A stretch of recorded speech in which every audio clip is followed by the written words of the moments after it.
Un abrazote para todos y todas. Este es El Espejo, 13 años formando público en la televisión pública de Bogotá. Cuando decimos formar públicos es que ustedes aquí se enteran de cosas que en ningún otro lugar se hablan. Por ejemplo, el programa del día de hoy sobre dos películas latinoamericanas muy importantes. Hola, soy Daisy Marulanda, interpreta a Giselle, hija de Facundo en la película Ella. Mi papá tuvo la culpa de la muerte de doña Georgina.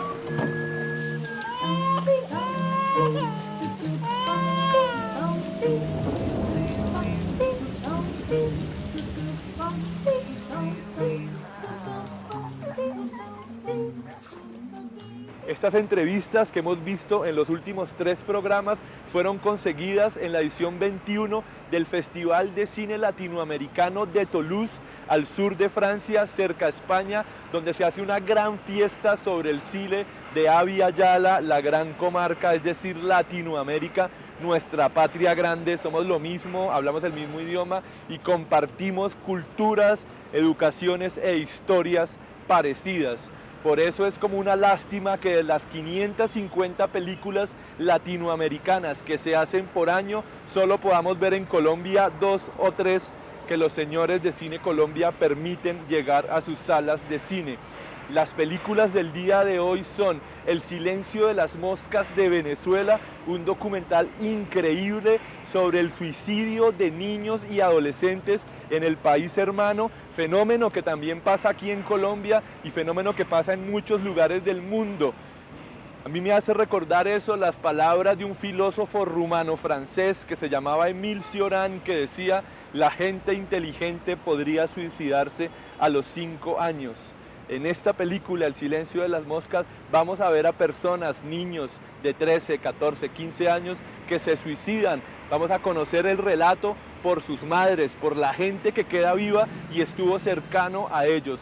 Película súper impactante venezolana, se demoró 5 años el señor director haciéndola y nos permite conocer esta extraña y complicada problemática sobre la cual todos deberíamos reflexionar. La segunda película también es muy interesante, resultó ganadora allá en el Festival de Cine de Toulouse a Mejor Documental y se llama El Grill de César. Nosotros lo llamaríamos Los Pinchos de César, inclusive así se llama el restaurante. Esta película nos va a contar la historia de un joven ecuatoriano que vive en Alemania, que está instalado en Hamburgo, que estudia allí cine, y su padre lo llama y le dice: oiga hermano, ayúdeme con el restaurante porque voy a quebrar. No le dice oiga hermano, le dice oiga hijo. Y entonces el hijo se va a Ecuador y trata de ayudarle a rescatar su restaurante. Y en eso vemos la película, que también nos permite conocer las relaciones intrafamiliares, las relaciones padre-hijo. Hay algo muy interesante que pasa durante el proceso de la película, que es la pérdida de la mamá y la esposa del protagonista, ¿no? El señor del restaurante, y la mamá del cineasta, que además habla en primera persona, y es un momento muy impactante de la película. Resaltar el vigor del cine ecuatoriano, que empieza a ganar en muchos festivales de cine, y resaltar la diversidad que existe en el cine ecuatoriano, sobre todo en el campo documental. Entonces, un placer para nosotros poder traerles desde Toulouse, Francia, 2 cineastas latinoamericanos, uno venezolano y uno ecuatoriano, con sus películas El silencio de las moscas y El grill de César, material súper exclusivo que solamente se ve en El Espejo de Canal Capital. Si ustedes quieren comunicarse con nosotros, elespejo@gmail.com, elespejo@canalcapital.gov.co. Aquí desde la 26 con séptima adelante de nuestras 2 montañas fundacionales. No se olviden que Bogotá y Colombia son cine. Hasta luego.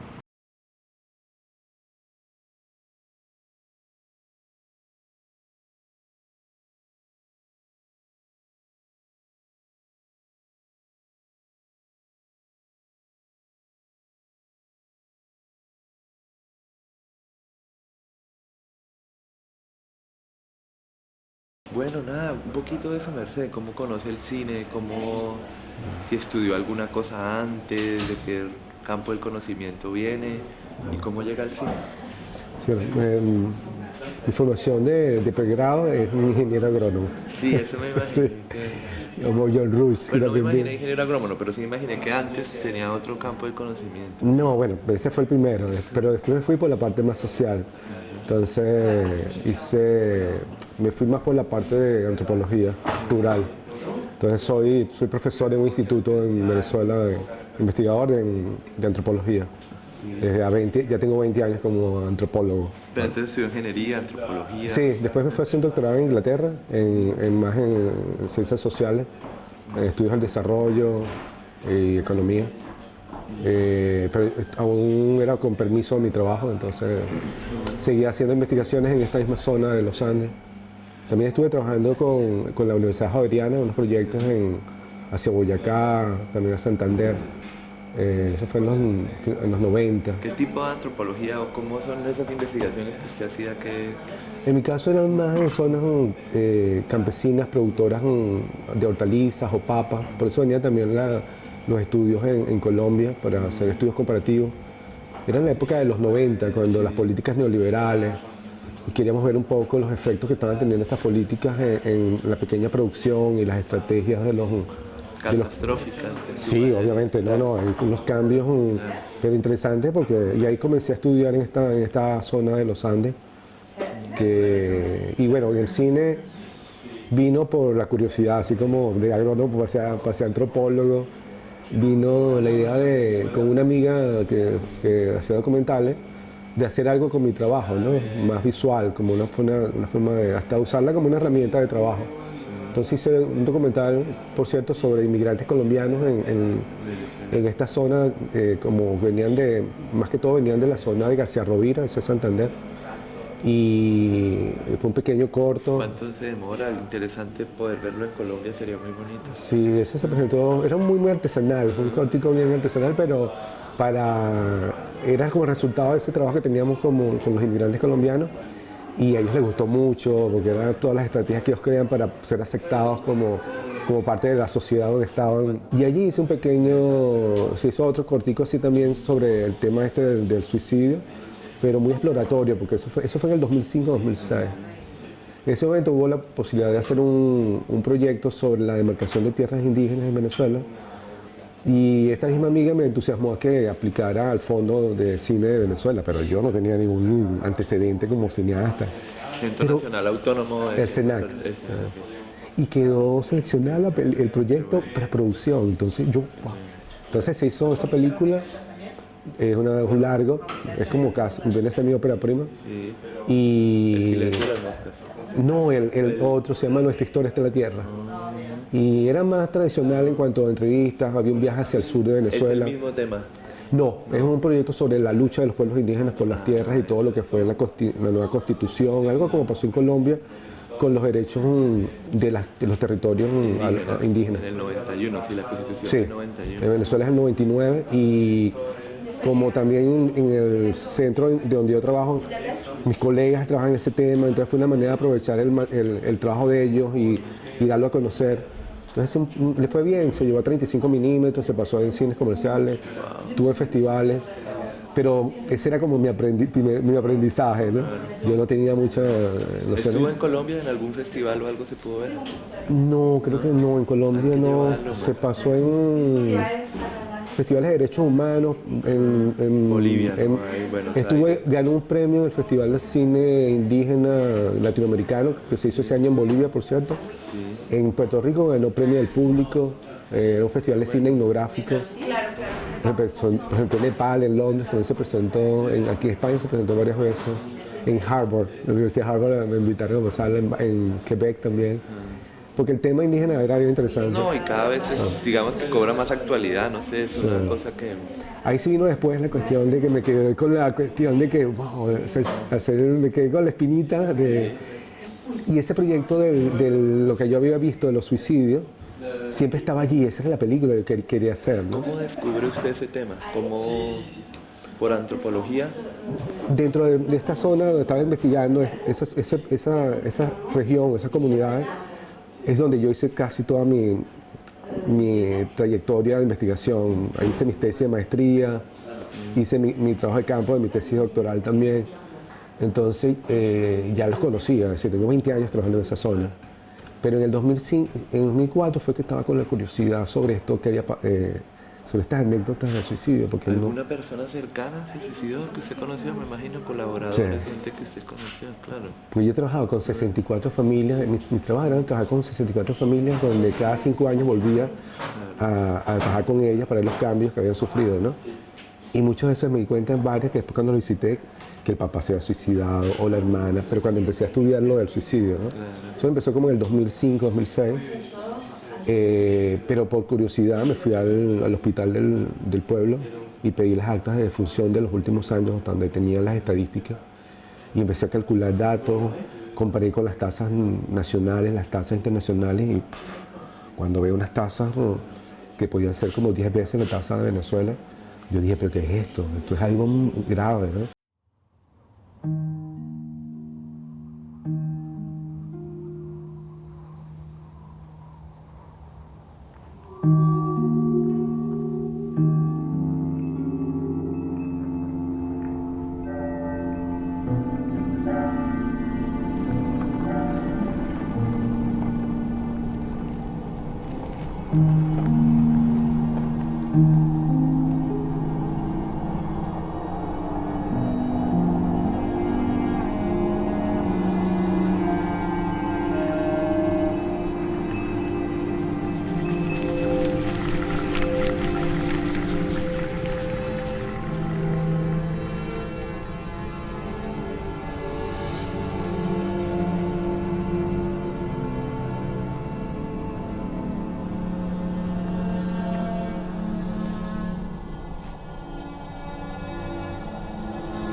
Ese martes serían ya como las 11 de la noche, no sé.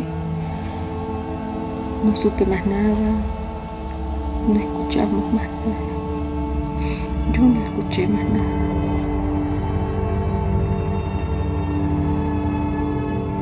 Y ese día era la graduación de ella.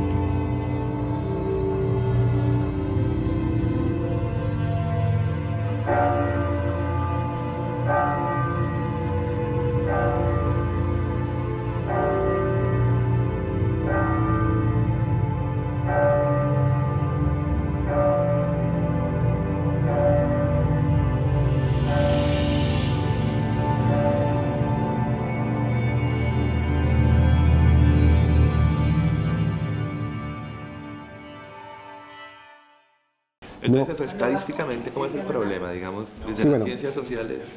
Sí, bueno, ahí era la tasa, pues me daban la tasa de unos años de 40, como un promedio sobre los 30 por 100.000. La tasa de Venezuela y Latinoamérica no pasa de 10 por 100.000. Estamos hablando de puede ser 3 veces, 4 veces la tasa latinoamericana. A nivel mundial la más alta es 40 por 100.000 en los países de lo que era la Europa del el bloque soviético, Lituania, Hungría, aparte, bueno, los países escandinavos tienen alguna, pero todavía es como 20 por 100.000. Japón es 20 por 100.000 y es la que siempre uno relaciona con suicidio, ¿no? Sí. Estamos hablando de tasas de unos años de casi 70 por 100.000. Nosotros, aparte de la película, como de mi formación de investigador, también hemos hecho estudios un poquito para tratar de entender, ¿no? De cuáles son las causas. Claro. Obviamente, desde nuestro punto de vista, no somos psicólogos, no somos psiquiatras, es un poco más las explicaciones más sociales, ¿no? Y en este caso son comunidades donde hubo cambios muy bruscos en la forma, digamos, de comportamiento como comunidad, ¿no? Sobre todo viniendo por los cambios que hubo con la Revolución Verde, esta capitalización de la economía. Entonces, ahí se crean muchas expectativas de éxito, ¿no? Y muchos jóvenes después, con toda la crisis que vino en los 90, eso se vino abajo, ¿no? Entonces, muchos jóvenes que tenían... ¿Pero qué se llama ese capital verde? Como que un retorno... No, el Revolución Verde fue en los 70, 80, fue la agricultura basada en agroquímicos, en semillas certificadas, altos niveles de productividad, todo para un mercado. Entonces, estas eran zonas que estaban basadas más en una economía de familiar, de una manera Comunitaria. sí, comunitaria, mucha reciprocidad, muy parecida en los Andes, en Colombia también, ¿no? Pero empezaron a entrar unos códigos allí, digamos, de más de egoísmo, envidia Plata. y del dinero, pues. Pero también creó expectativas de ser, tú sabes, exitoso, de tener un coche lujoso o una buena casa, ¿sabes? La cuestión esta de la promesa de la escalera de Salir en la televisión. Sí. Pero la crisis trajo a los jóvenes a no ser exitosos como fueron tal vez sus padres en ese momento. Entonces, esas son hipótesis que yo planteo en cuanto a la promesa rota, ¿no? Sí, la promesa que dio este sistema, digamos, que trajo la modernización. Claro, son cuestiones muy amplias, ¿no? Obviamente vamos bajando el nivel de explicación, ¿no? Y los niños, ¿por qué afecta a esa población infantil? Que eso yo creo que es muy Sí. extraño, ¿no? Yo tengo casos de 12 años, por ejemplo, y que bueno, dan dolor porque son muertes realmente que no tienen sentido, ¿no? Pero yo creo que también como ya se ha naturalizado el suicidio en esta zona, yo no sé hasta qué punto para los niños es algo como ver que eso sucede, que se puede hacer. Entonces obviamente los niños a 12 años no tienen una idea del peligro de que es tratar de de beber un veneno, ¿no? Y el veneno como está al alcance de la mano, no hay control. Es decir, es como que en la casa haya un revólver, un arma a la mano, pues. ¿Y por qué culturalmente esa cercanía como con los venenos, se saben como los nombres de todo? Sí, pero ¿Es por el cultivo, por el campo, se utilizan para alguna cosa? ¿O por qué llegan tantos venenos? No sé. no, porque la agricultura que trajo toda esta revolución verde de cierta manera creó una dependencia tecnológica de todo lo que son los agroquímicos. Es decir, ellos no les pasa por la mente sembrar sin agroquímicos. Y a veces tienen, a pesar de lo costoso, porque son productos importados, y pueden hacer hasta 10 aplicaciones de productos durante el ciclo de un cultivo. Entonces, las tienen en ciertos almacenes guardadas, pero sin llave. Están a la mano, a veces hasta las guardan cerca de la cocina. Es una broma, algo también cultural o educativo que no ha logrado a la par educar al agricultor también en cuanto al manejo de estos productos. Ha habido algunos programas de la OMS, Organización Mundial de la Salud, de esto, de tratar de educar un poco en el almacenaje de estos productos, ¿no? Pero hay tres profesiones que son las más peligrosas o que tienen más riesgo de suicidio, que son los médicos, porque tienen acceso a las medicinas en una sobredosis. Bueno, todos los médicos, los militares, porque tienen armas, Claro. y los agricultores, porque tienen, bueno, aparte de ganaderos pueden tener armas, como pueden tener los venenos los agricultores, ¿no? Son las profesiones más peligrosas en cuanto al riesgo de suicidio, ¿no?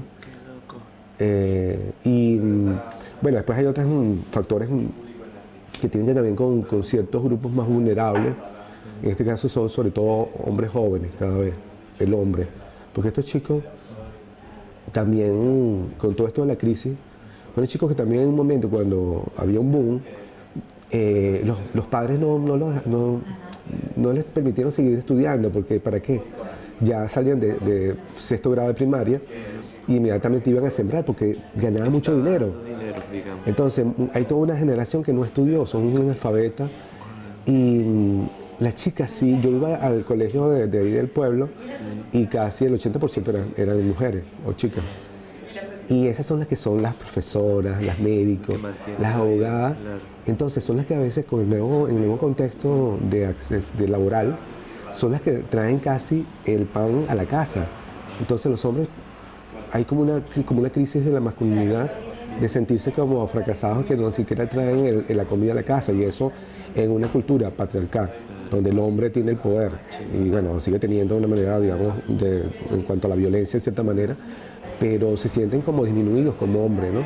Entonces, obviamente siempre hay grupos dentro de ese grupo, otra vez que son más vulnerables, y tratamos de ir identificando, hacemos una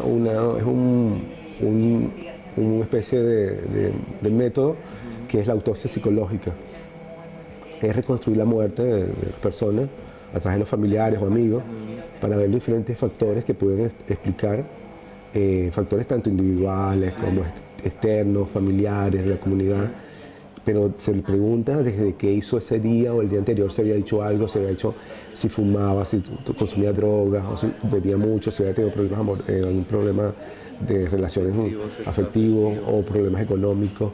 O sea, son una cantidad de variables que ahorita es que estamos terminando con una muestra menos de 100 casos, para tener también un número más o menos manejable estadísticamente. ¿Tú ya es el postdoctorado o qué? Sí, bueno, eso la idea es publicarlo, porque también como esto es importante publicarlo, pero me pareció lo de la película también importante para divulgarlo. Entonces, con este proyecto sí tuvimos la oportunidad de estar ganarnos una beca de Fundación Carolina.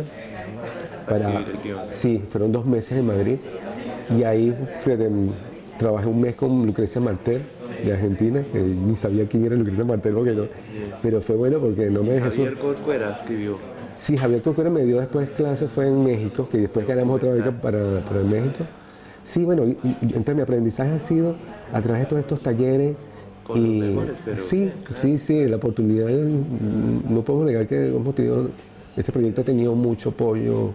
También ganamos la beca del ICFA, un fondo que era el Jan Brickman. Eso es Holanda, ¿no? Sí, en Holanda, que es el Festival de Cine de Documentales, que fue donde se estrenó mundial. Este año. El último que pasó, que fue el 2013, noviembre de 2013. Eso es en noviembre.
digamos, dentro de la comunidad es muy difícil aceptar el suicidio, casi ni siquiera nombran la palabra, dicen cuando ella se murió, cuando ella hizo eso. Sí, sí. ¿Cómo es esa relación personal? Todo el mundo lo sabe, pero es como una verdad Ahí viene, calla acá. ahí viene el tema del silencio. El silencio era, cuando yo entré, fui la primera vez a esta comunidad, lo primero que me impactó fue la cantidad de moscas. Pero moscas, algo, podíamos estar aquí y todo el suelo lleno de moscas. Y estaba vinculado un poco en ese momento con la crisis económica, con la eliminación de los subsidios a los fertilizantes. Empezaron a usar más un abono orgánico que venía del estiércol de gallina, el gallinazo que le llaman. Y esto, si no está bien tratado, puede producir este incremento en las moscas, ¿no? El número de moscas. Pero obviamente dependen de eso, de la agricultura, de su sustento, no va a dejar de sembrar por las moscas. Entonces se acostumbraron a las moscas, lo naturalizaron, ¿no? Y en el caso de los suicidios yo veo que ya también es como, hay que convivir con los suicidios también porque bueno, no vamos a dejar de usar el químico. Obviamente, si pueden haber formas y es lo que se busca con esto, llamar la atención de ellos mismos, porque la idea es que ellos también tomen conciencia de lo que está pasando como sociedad, que se revisen. Porque al final de cuentas ellos son los interesados y los que le están, no es a mí, yo doy todo lo que yo puedo en cuanto a darle la data, la investigación que se ha hecho. Hicimos una especie de conseguimos a través de un fondo conseguir a unos psicólogos para que trabajaran. Uno de ellos se quedó porque le había gustado el proyecto para ella. Entonces hemos logrado que hasta los hombres vayan a una consulta psicológica, pero todavía es algo hecho así totalmente casi a honores. La idea llama la atención para que tal vez el Estado pueda darse cuenta que esto es un problema de salud pública y se cree tal vez al menos un centro piloto de salud mental en una zona rural y después ver si esto tal vez puede ser algo también que está ocurriendo en otras comunidades rurales en Venezuela, ¿no? Sí, un poco también esto, bueno, tiene que ver como lo conservador que son las regiones y la libertad que ya se supone nos vende el mundo contemporáneo, ¿no? Pero entonces esto, son las comunidades LGBTI son más vulnerables, las comunidades, eso, ¿cómo afecta, sí, esa diversidad, esas cosas, a que sea uno más vulnerable frente a este fenómeno en esas regiones? Sí. Fíjate que esta chica, el ser homosexual allí, obviamente, fíjate, yo en esta comunidad, ahorita de repente se nota algo, pero antes seguro que lo ocultaban, porque imagínate, tal vez ser linchada, ¿no? Y yo noto que hay como eso, un miedo todavía a mostrarse. En el caso de esta chica fue algo totalmente tal vez que salió, pues obviamente por la formación de la mamá lo aceptó, pero todavía es un tabú en esta zona, el tema esto de que la acusen también de que Satanás estaba, todo esto es un culpa es Satanás que está presente, esto de que una persona escuche este tipo de música o es porque está poseída. Entonces hay cosas todavía que se convive en un tiempo medieval, ¿no? Entonces y es una zona, entonces las razones tienes que verlas en diferentes frentes. Hay unas cuestiones obviamente individuales, puede hasta biológicas, porque aquí ha habido todo este efecto de tantos años usando agroquímicos. Ahí está probado en algunas enfermedades el efecto que tienen estos agroquímicos en cuestiones neurológicas, ¿no? Por ejemplo, el paraquat, que es el que más usan para envenenarse, se ha correlacionado con los casos de Parkinson. Y tal vez pueda tener yo no, porque no es mi campo, pero la idea es buscar algún tipo de asesoría en esto, porque se hacen pruebas de ADN también para tomar en cuenta esta parte de los niveles de serotonina. ¿Sabes? Este alelo, este aminoácido que si está en niveles bajos, produce depresión, y la depresión es la enfermedad. Si eres una persona depresiva y aparte tienes todos estos factores externos que te están presionando, puede ser depresivo, pero si vives en unas condiciones calmadas, de ayuda, familiares, puedes vivir con esa enfermedad. Pero si aparte tienes que pasar por todas estas presiones sociales externas, sí. Entonces hay posibilidades que 30, 40 años de tantos químicos, los hombres que no usan ningún tipo de de protección, sabes, que ya en la sangre de una manera esté eso allí. Y eso disminuye la serotonina y hace más propenso a la... Sí, esos son los estudios que yo he visto más o menos, pero aquí yo no podía porque Sí, no... claro. Y también yo lo veía también como un... Aquí también hay mucha consanguinidad, muchos cruces entre familias. Sí puede haber una cuestión, pero no es... hay una cuestión bioquímica, pero eso es solamente que te dé, digamos, la condición, pero tienes que estudiar todos los otros factores, porque si tú puedes controlar los factores externos, la persona podría convivir aún con esta condición, ¿no? Entonces, pero obviamente tiene que haber una política tanto de la comunidad de aumentar esos lazos de ayuda, ¿sabes?, familiar, de amigos, para poder, digamos, lograr estos factores de más bien de Red social de apoyo. sí, de que son los que contrarrestan los factores, digamos, estos más bien negativos, ¿no? La música, ¿cómo la pensó? Porque en un momento uno te ve como una boda, como es una cuestión como homenaje, como que ellos todavía siguen allí, como que... Tú dices no sé si la música. En la película, sí. Sí, bueno, eso fue con un músico que es originario ahí de Mérida, pero yo lo conocí en Boston. Él es profesor en Berkeley, en el college de música famoso, y él me había dicho, él vio mi otra película allá en Boston que yo la presenté, y me dijo que si hacía otra película que a él le gustaría participar, ¿no? Entonces me propuso, viendo imágenes, las primeras imágenes, porque estuvimos 2 años rodando, entonces íbamos editando a la par. Me dijo, me quería proponer algo sobre una sinfonía que se llama la Sinfonía del Cuarteto del Fin de los Tiempos de Messiaen, que fue un compositor que estuvo en los campos de concentración nazi y compuso esta sinfonía en el campo de concentración con los instrumentos que tenía, que era el cello, el violín, una clarineta y no sé si había un piano también. Entonces es una pieza muy fuerte y él quería más o menos algo en esa onda, ¿no? Y fue interesante porque después yo vi un corto, después que hablé con él, vi un corto de Cuarón, de Alfonso Cuarón, que fue como su tesis cuando estudió en cine en México, y se llamaba así, El Cuarteto del Fin de los Tiempos. Y era la historia de un músico en un cuarto de un apartamento que no salía, tenía miedo a salir, y entonces se la pasaba tocando esta pieza con el clarinete y se la pasaba en la bañera. Al final, cuando logra salir, cuando lleva a tomar el ascensor, se regresa. Y si la cámara lo sigue, y va la cámara y al final se va por la ventana y uno entiende que es que la persona...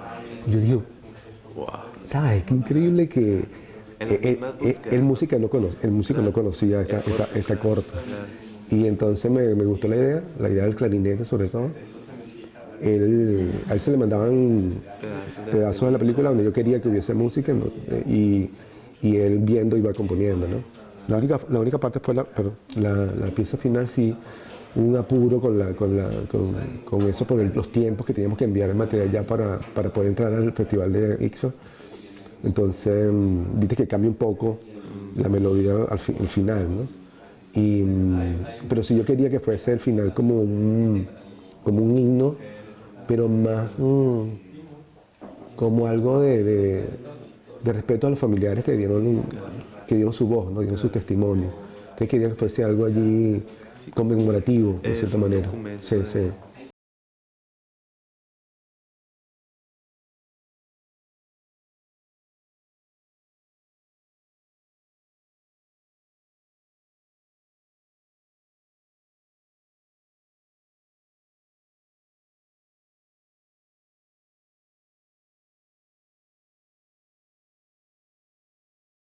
El feedback que le ha dicho la gente, a mucha gente sale medio deprimida, medio... Sí, pero pues es que el mundo en el que vivimos, o sea, no sé, eso está pasando. Sí, algunos es porque esperan más respuestas, buscan como de que esperaban tener más respuestas. Sí, pero la idea no, para mí, ¿sabes? Primero porque es muy complejo y todavía estamos en estudio y decir cosas hay que tener cuidado, ¿no? Que siempre está en el tema de conclusiones fácticas, digo, muy concretas, hay que tener cuidado si no tienen suficiente data. Entonces, obviamente yo tengo que sugerir cosas, ¿no? Pero yo prefiero, antes de dar unas conclusiones, es que las personas digan, más bien se cuestionen cosas y se revisen a sí mismos, es decir, los prejuicios que uno puede tener y lo que le puede pasar en su entorno, ¿no? Sean familiares o comunidad, ¿no? Entonces, me acuerdo que ahorita se pasó en Málaga, en el Festival de Cine de Málaga, y se acercaba una pareja que tienen hijos, y el papá me dijo que es andaluz. Me dijo así como, wow, me vi tan reflejado porque tengo una hija y todas las cosas, wow, y no me imaginé que algo así pudiera ocurrir. Me tocó mucho, pues, y estamos hablando en otro contexto. Primer mundo, bueno. Sí, y es de la ciudad, pues, porque es de Málaga. Entonces, eso me parece interesante porque algo que puede ser muy local puede tener porque el tema de la vida, el tema de la familia y la muerte es algo universal, ¿no? Y en parte yo más bien, antes de dar una respuesta, esta es la razón, y por eso se matan, por eso pasa esto, prefiero sugerir cosas y que queden más preguntas que respuestas, ¿no? Como dice mi mamá al final, es algo que nadie nos va a responder. Yo les puedo contar, pero ellos, para Mercedes o Marcelina, ellos no entienden qué pasó y viven con eso, pues. El tema de la culpa, sobre todo Mercedes, es algo donde a veces el suicidio no solamente es el que muere, es algo más complejo, son los que quedan, porque es los que se quedan con ese peso y que hay que tener cuidado porque son las personas que pueden reproducir eso, porque es como algo que fue permitido en esa familia y yo puedo reproducirlo, y ellos en los programas de prevención tienen que incluirse también los familiares. Por eso nosotros tratamos, si tú ves los objetos que aparecen allí, eso se los pedimos a los familiares y montamos una instalación de arte.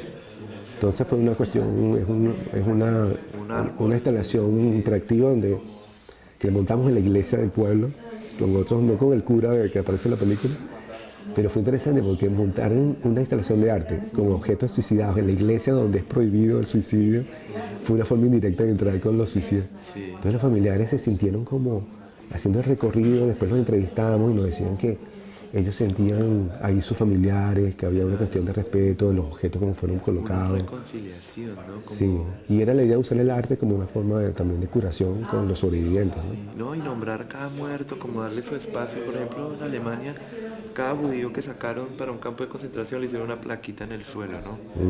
Entonces es algo como de la sociedad, del colectivo, para reconocer, mire, porque también es algo propio, o sea, es que todos de alguna manera, por eso es que uno tal vez se deprime, porque uno siente cierta responsabilidad, pues como ser vivo, de que otro ser como uno no siga, ¿no? No, claro.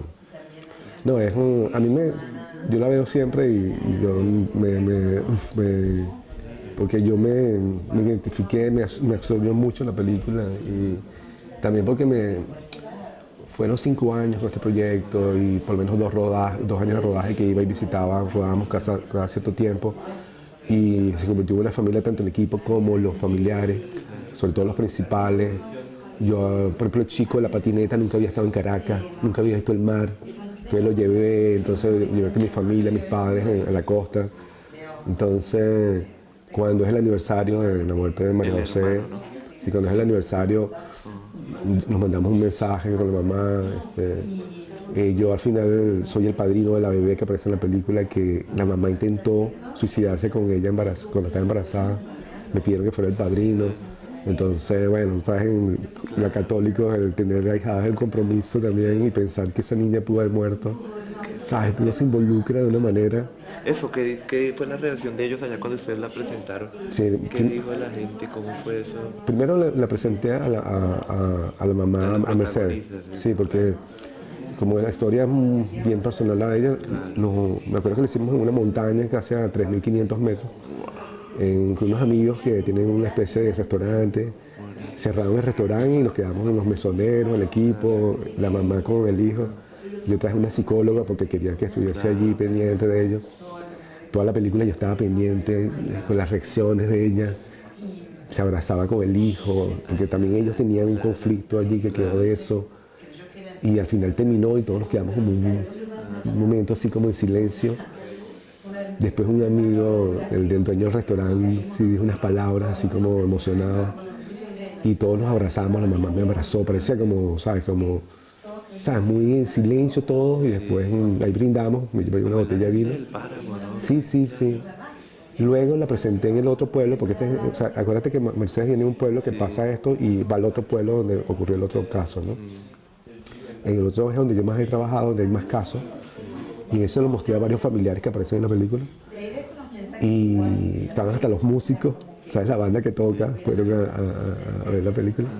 Y no, me dijeron eso, que gracias por ser tan respetuoso con sus historias, porque eso que, ¿sabes? Porque estamos hablando de cosas que fue muy bonito, ¿sabes? Ellos son muy sencillos en opinar, no habla de cine así, claro, pero muchos que lloraron, que les recordaron tantas cosas, pero que bueno, gracias, y también toda la doctora que nos ha ayudado un poco en la parte del programa de prevención, porque hemos trabajado con chicos que han intentado, son vulnerables, con amigos artistas que han venido de otros países que me han ayudado, de Canadá, de España, de Perú, de México. Entonces hemos hecho así talleres de arte, de fotografía, de cine, para darle como oportunidades, porque son chicos que el problema es que no tienen alternativa. Sí. Pero bueno, sí, todo ¿Y qué va a hacer ahora? ¿Cómo sigue? ¿Qué ha pensado? Sí, bueno, todavía es que no termino, también porque mi vida, tenía que tomar un respiro en mi vida, ¿no? Porque yo también tengo familia y wow, la he abandonado sí por un tiempo, sobre todo porque vivo en España, yo vivo en Venezuela. Entonces estoy tomándome un sabático ahorita en España, estoy como profesor invitado en la Universidad de Barcelona, hay una maestría en antropología visual. Entonces di clase hace poco y la idea es también publicar, escribir un poco, necesito escribir todo esto, tanto de la investigación como también lo que fue la película, es decir, porque hay poco escrito sobre lo que uno aprende en la película y lo que puede transmitir, ¿no? Entonces es como una metodología de sí, investigación social, también sí. válida para generar conocimiento. Sí, yo quería escribir un poquito. Ahora me invitaron a unas jornadas en Madrid sobre la representación visual del dolor y el sufrimiento social. Yo quería tocar un poco este tema de esta línea que existe entre el testimonio y la imagen, ¿no? Fíjate que la película realmente son la imagen y la voz en off, ¿no? Que fueron entrevistas que yo hice en privado, ¿no? Entonces, el hecho de por qué no es un estilo cinema verité como tal, lo que siguiendo a la persona, sino teniendo a la persona viéndome a los ojos, y por eso porque esta decisión en estas historias que son de este nivel, digamos, de sufrimiento o tragedia, ¿no?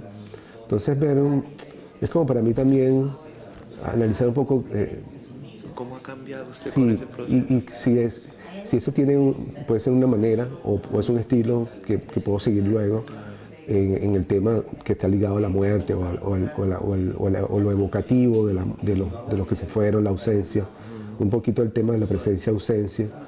Entonces, quisiera escribir un poco sobre esto y tú sabes que el tema de meterse en una nueva película es el buscar productores, buscar a alguien que te financie y es agotador, ¿no? Un ajetreo. Sí, que a uno se contagia entonces estaba había una historia personal que quería hacer tal vez estando en España, aprovechando de una historia ligada un poquito a lo que pasó en la Guerra Civil Española con Franco y lo que está pasando en Venezuela con la revolución de Chávez.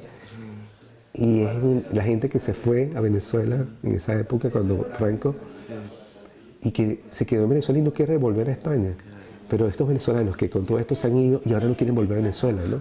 Y son padres e hijos o nietos. Qué loco, claro. Entonces quería ver un poquito esa ausencia con los que se fueron y los conflictos que pueden haber entre padres e hijos por dos contextos políticos que ocurrieron en un momento. Es una forma indirecta de tocar lo que pasó tanto de un lado como el otro, ¿no? Y sobre todo en el tema que nos atañe en Venezuela a nosotros, con todo lo que claro, todavía es muy pronto para ver el efecto que tiene todo lo que fue Chávez y todo el proceso revolucionario que liderizó, ¿no? Pero es algo que todavía no estoy claro y tampoco, porque es un tema, tú sabes que siempre tocar ese tema ahorita es polarizado todo. Y lo otro es seguir un poquito el tema del suicidio también, porque estos temas que te hablé en zonas indígenas es poco explorado. Eso creo que me entusiasmó mucho Javier Corcuera. También el tema, digamos, porque yo conocí casos en la zona maya, está el caso en la zona de la Amazónica, en Brasil, y también estaba el caso de y también el caso de los Inuit en Canadá. Entonces era como ver esa relación indígena del norte, centro, sur. Pero no sé, porque es que el tema es agotador. Pero como también es el tema que estoy investigando, yo no lo hago porque ahora voy a saltar un tema totalmente diferente, porque también es un... Es un camino avanzado, ¿no? Sí, no, y es parte que me produce datos para mi investigación más académica de la universidad, sí. Lo financia Javier Bardem, que ayude, reposado, Sí. que apoye. Había también una historia que me interesaba, era en Uganda. ¿Sabes que en Uganda por ley es prohibido intentar suicidarse? Hay gente presa, hay como 200 casos de la pena es hasta 2 años. Si te consigues, te estás tratando de matar y hay pruebas, vas preso. O sea, que para protegerte, cuando la cárcel es más peligrosa que puedas... Y entonces con toda esta cuestión de la ley anti-homosexuales, que puede hasta llegar a la pena capital, es decir, los homosexuales son uno de los grupos, ¿sabes?, más vulnerables también para el tema del suicidio, ¿no? Entonces, si te prohíben por ser, es decir, no puedes ser gay, entonces te pueden ir a la cárcel o fusilarte, pero si tratas de matarte para evitar eso, también puedes ir preso si no lo haces bien. Entonces eso viene de la colonia inglesa, porque en Inglaterra hasta los 60 era prohibido, estaba por ley. Entonces todas esas leyes quedaron los que eran las colonias y no han logrado cambiarlo. Y en el nuevo milenio, cuando se pasó al nuevo siglo, al nuevo milenio, hubo un suicidio colectivo en Uganda, hacia el norte, algo parecido a lo que pasó en Guyana, y fueron casi como 1000 personas que murieron por cuestiones de fanatismo, de que venía el fin del mundo. Entonces quería ligarlo a una cuestión de esto del fanatismo, del suicidio colectivo, pero también una cuestión política con el tema de las leyes estas anti-homosexualidad, pero leyes que venían de la colonia que prohíben hasta tu propia, lo que es tuyo, como decía Sartre, ya por ley no puedes, hasta tu vida está prohibida tomarla. He tenido un contacto con unos amigos en Kenia que me contactaron con gente de Uganda, pero porque yo quería una historia de alguien, tal vez un homosexual, que haya intentado y haya estado preso o algo así. Me escribieron una gente, pero ellos dicen que lamentablemente los que se conocían ya fueron exitosos, no se mataron. Porque es como un grupo homosexual allá en Uganda.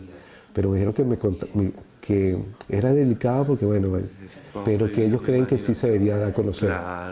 Entonces lo que pasa es que con todo este ajetreo no he podido escribir otra vez, pero me recomendaron hablar con otra gente. Y también porque uno como, a veces quisiera explorar otros sitios, ¿no? Es decir, para mí África sería como una cuestión bien, porque ahí sí se da que a lo mejor en Latinoamérica puede ser de otra manera, pero me da como otra visión y conocer otras realidades. Y yo creo que hay mucho vínculo África-Latinoamérica. Claro. No, estos amigos de Kenia son una chica y nos conocimos en Ámsterdam en julio pasado y nos hicimos pero súper panas, súper amigos. Y esa era una idea también como, porque me cambia una cantidad de cosas, pero obviamente tiene su... no es fácil, es otra zona. Uganda sigue siendo algo conflictivo con todo esto mediático que hay. No quiero tampoco entrarlo, porque lo mío no es el tema de la homosexualidad como tal, sino él es como una de las causas que puede llevar al suicidio, y lo interesante del tema de esto de que sea prohibido, que parece una locura. No, pero saludo a todos los cinéfilos de Capital, de El Espejo. Y bueno, gracias por concederme esta oportunidad de hablarles de mi película. Ojalá tengan la oportunidad en el momento de verla. Estuve en el Festival de Cartagena en competencia y espero que, bueno, los festivales, quiero enviarla al Festival de Bogotá, que es el Bogocine. Me invitaron a un festival también, bueno, para que los conociera, que era en Barichara, que es cine verde, tal vez les pueda interesar porque es una zona rural. Y bueno, gracias por esta oportunidad y bueno, súper bien. Muchas gracias.